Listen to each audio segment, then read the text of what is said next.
on the discussions that we've had, on all those individual policy areas, you can see how we want to transform our society. But you know, to transform a society, you need to ensure that you have control of your economy. And part of that control of the economy is making sure we can democratise our economy at every level.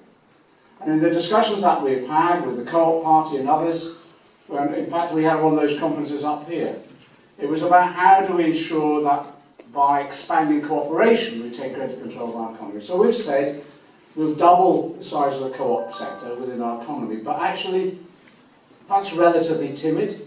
We want to go much further. So we held the conference on alternative models of ownership only a few weeks ago. And you can see the potential that there is for expanding cooperative ownership right the way across our economy. And also giving workers the right to buy. So when a company is being sold on, the workers themselves have the first right to purchase that company and turn it into a co-op itself. But also there comes a time when you have to recognise there are some almost systemically important elements of our economy that we have to bring back into public control. That's why we've said very clearly to them, and I'm talking to the city and some that they don't like, but I'm saying you're going to have to get used to this. We're bringing water back into public control.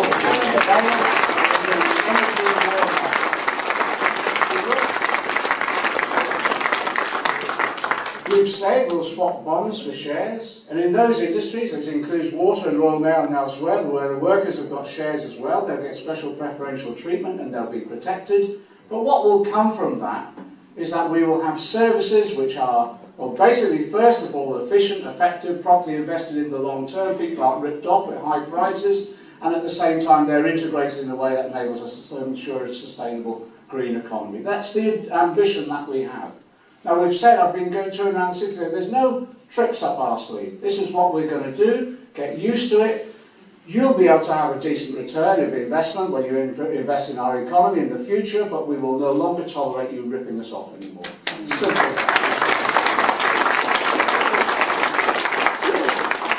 One of the key challenges facing us is climate change. We have to recognise it's an existential challenge that we face.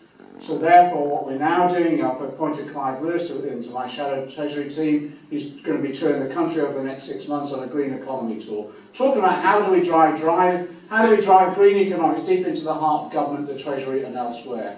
And it does start with changing our energy system, to transfer it from a carbon dependent into one which is based upon renewable energy, at the local level in particular. Barrage schemes in the Mersey and all around the country, as well as renewable energy. But also saying there has to be a halt to the carbon. There has to be a halt. There'll be a transitional period, and it'll be a just transition, where we protect workers and communities and we protect the economy overall. But that just transition has to start somewhere, and it starts with saying no fracking. Yeah.